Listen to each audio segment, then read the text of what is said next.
of consecutive years of the sort rarer still. The latter is, of course, what we find ourselves in now, with the entirety of 2024 having passed without a new Resident Evil release, and 2025 threatening to do the same, especially with Monster Hunter Wilds billed as the developer's big new game for the year. But thankfully, series fans continue to have plenty to look forward to nonetheless.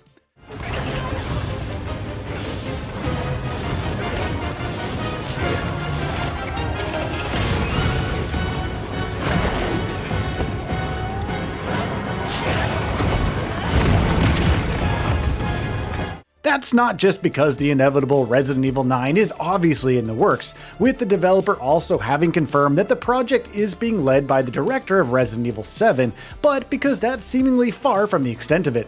Prominent insider Dust Golem claimed close to a year ago that there were as many as 5 new Resident Evil titles that were simultaneously in development at the time, later going on to claim that also included 2 more remakes in the form of Resident Evil 0 and Code Veronica. You're gonna be one of us. And then maybe you'll play nicely.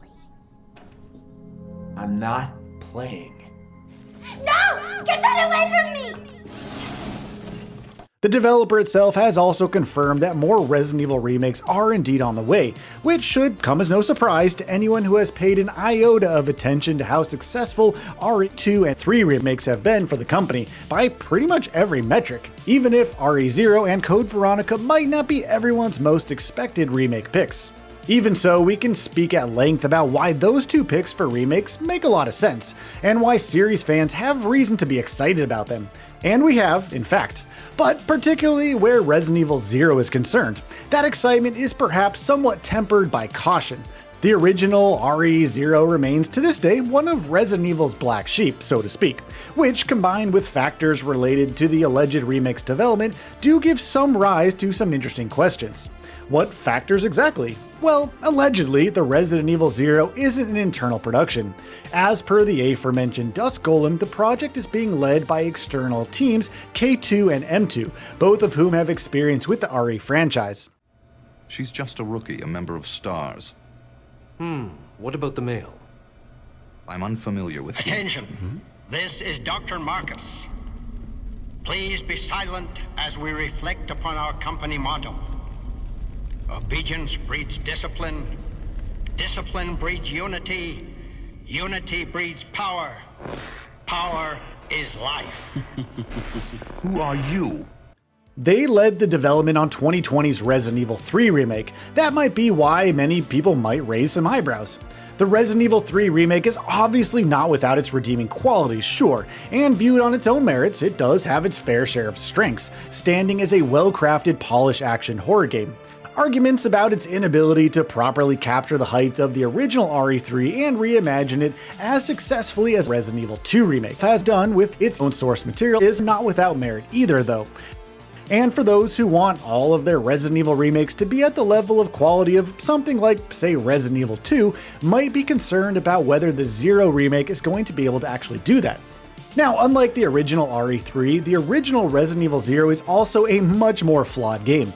From its narrative choices to the way it handled inventory management, with what, just basically the complete lack of item boxes, there was a lot that dragged the experience down, which means any remake is going to have to step around and even improve some notable deficiencies.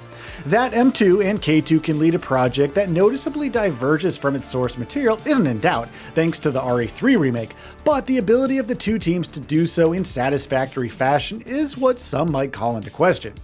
Now, as far as Code Veronica is concerned, with the internal dev team that worked on the Resident Evil 2 remake allegedly leading development on the project, confidence will be high that the game will also be able to hit a similar level of quality. And given the original game's status as a mainline numbered entry in all but name, it's easy to understand why it is receiving that kind of attention. But really, the Resident Evil 0 remake should ideally be targeting a similar level of quality. And no, that's not just because all games should be masterpieces, duh. Now die.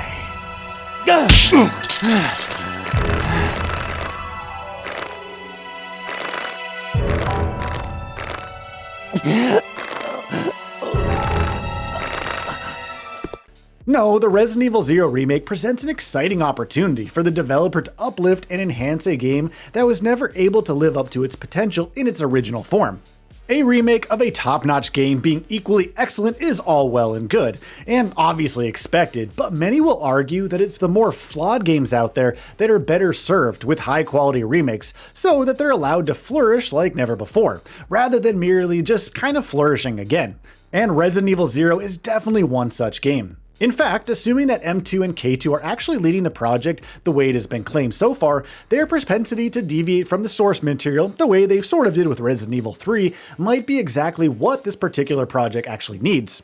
From the characterization of Billy Cohen, to how it handled item boxes, to how the partner system and character swapping worked, and more, there's a lot about the original Resident Evil 0 that sounds intriguing on paper, but just wasn't executed in that original vision for the game well enough by any stretch.